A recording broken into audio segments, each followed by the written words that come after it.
Ya, halo, assalamualaikum warahmatullahi wabarakatuh. Ketemu lagi bersama saya di dunia tani. Oke, sahabat tani. Untuk video kali ini saya akan bagikan banyak hal ya teman-teman ya. Terutama ini adalah tanaman saya, tanaman cabai di belakang rumah teman-teman ya. Ini yang dulu belum tinggi, sekarang sudah tinggi. Sekarang kita akan melakukan potes pucuk teman-teman ya, agar sama seperti temannya yang lain yang saya potes pucuk. Oke, jadi tidak cabai saja, nanti kita akan bahas yaitu gini. Ini habis hujan ya teman-teman ya, di tempat saya ini biasanya kalau habis hujan itu yang memakai pupuk kimia itu biasanya beranggapan kalau air hujan itu akan asam ya. Tapi beda dengan dunia tani teman-teman ya. Dunia tani tidak menganggap kalau air hujan itu tidak asam ya. Jadi kenapa saya selalu menggunakan organik ya, alasannya ada berkaitan dengan air hujan ini teman-teman ya. Oke, ini perkembangan orok-orok saya ya. Nanti kalau sudah setinggi ini kita akan giling ya teman-teman. Nah, bisa dilihat ya, sisa-sisa tanahnya itu pada turun teman-teman di pematangnya ini ya teman-teman ya. Jadi kita akan naikkan lagi. Jadi dunia tani tidak pusing-pusing ataupun ini ya, cemas masalah hujan ini kalau nanti akan menjadi asam, itu tidak teman-teman ya. Nah, jadi untuk organik itu ada min ada plusnya teman-teman. Kalau minnya itu apa ya, biasanya sering terjadi yaitu hama, itu pasti ya teman-teman. Tapi kalau tanah kita memang sehat itu tidak akan terjadi hama teman-teman, tidak ada. Nah, itu. Nah, bisa dilihat ya, ini tanahnya ini larutan dari air hujan semalam teman-teman ya. Saya naikkan lagi agar apa, agar unsur hariannya tidak larut pada ini pematangnya, jadi masih kita bisa menyelamatkan unsur hariannya teman-teman ya. Nah, ini bisa dilihat ya, untuk tanamannya pun subur sekali. Inilah kalau sering memakai organik ya, tidak perlu pusing, dan bertani itu lebih enak teman-teman ya kalau kita menerapkan sistem organik ya.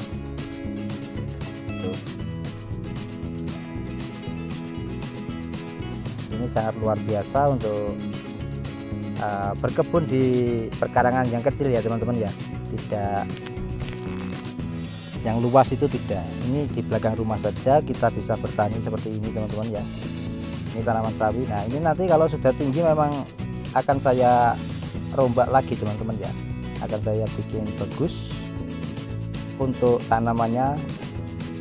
Jadi kalau daun bawang ya kita samakan sama daun bawang gitu ya. Nah, rencana memang dari awal ini akan saya tanam cabai, tapi kalau mau nanam cabai bibitnya belum menyemai ya teman-teman ya. Ini bibitnya pun tidak pernah beli teman-teman ya. Untuk bibit cabai saya memakai bibit cabai yang sudah lama, sudah 1 tahun hidup terus teman-teman ya. Kalau 1 tahun lebih itu sudah hidup dan bertahan terhadap hama. Nanti saya kasih tunjuk juga untuk tanaman cabai saya yang terkena hama itu, saya biarkan teman-teman, yaitu kena busuk batang ya. Tujuannya apa? Untuk supaya dia bisa bertahan sendiri, dan nanti kalau memang itu bertahan, itu nanti kedepannya bisa kita buat bibit lagi. Jadi kenapa kok orang zaman dulu menanam cabai ya teman-teman, itu kelihatan mudah sekali ya. Alasannya itu yang dibikin itu adalah bibit dari indukan yang sudah lama, bahkan ada yang 4 tahun baru dibikin indukan itu, karena sudah tahan banting ya, dari musim kemarau, musim hujan pun sudah tahan banting dan hidup dan berbuah banyak. Biasanya itu teman-teman, kenapa rahasianya ada di situ untuk tanam cabai kalau bebas dari hama teman-teman. Oke, ini ada tanaman tomat cherry saya ya, yang selalu saya rawat dan saya pruning terus teman-teman. Nah, ini hari ini kita pruning lagi. Tuh, buahnya sudah lumayan ya teman-teman ya, bahkan bunganya bakal buah itu banyak sekali. Ini tanaman yang sudah 11 hari yang lalu ya teman-teman, sudah setinggi ini, sudah berbuah, sudah generatif ya. Memang luar biasa kalau organik itu teman-teman ya. Dan satu lagi, kalau organik itu tidak ada sedikit pun bahan kimia yang masuk teman-teman. Banyak teman-teman kita itu masih menganggap kalau pupuk organik tapi dicampurannya dengan NPK maupun urea, itu bukan teman-teman. Jadi itu bukan organik lagi ya. Kalau memang organik itu ya seperti kompos ya, kompos dari kohe kambing, kohe ayam maupun kohe sapi ya teman-teman ya. Itu bisa dibikin pupuk yaitu dengan cara dekomposisi. Nah, itulah namanya organik teman-teman ya. Nah, kalau dunia tani tidak pernah memakai kohe ya, karena di sini tidak ada peternakan, sulit sekali teman-teman ya. Jadi dunia tani menggunakan pupuk dari sisa-sisa tanaman ini teman-teman. Sisa kayak daun tomat ini ya. Ini kan pruningan. Nah, itu sisanya saya bikin pupuk, saya dekomposisi teman-teman. Oke. Nah, seperti ini penampakan setelah hujan ya teman-teman. Tanahnya itu turun semua. Nah, ada di pematang, kita naikkan lagi teman-teman ya. Oke, banyak sekali yang kita bahas di video kali ini teman-teman ya. Jadi supaya apa tuh video ini? Supaya menginspirasi petani-petani maupun anak muda ya teman-teman ya, untuk belajar bertani ya, karena negara tanpa ada petani itu juga jadi negara teman-teman. Kita mau makan apa nanti? Oke. Nah, ini contoh kecil saja, dunia tani menyontohkan sebagian kecil bertani di belakang rumah. Itu sangat simpel, dan bertani tidak perlu kita pusing-pusing ya, pusing-pusing cari pupuk inilah juga. Alam sudah menyediakan semua teman-teman ya. Sekali lagi alam ya, saya ulangi lagi, alam itu sudah menyediakan semuanya, tinggal kita yang proses teman-teman. Jadi jangan serba instan ya. Tidak ada yang instan teman-teman ya. Organik juga butuh waktu.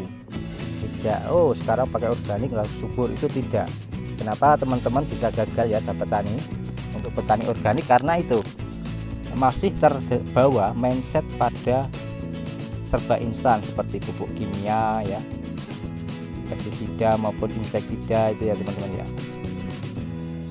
Jadi situ. Nah, untuk cara menanggulangi hamanya gimana Pak untuk petani organik ya?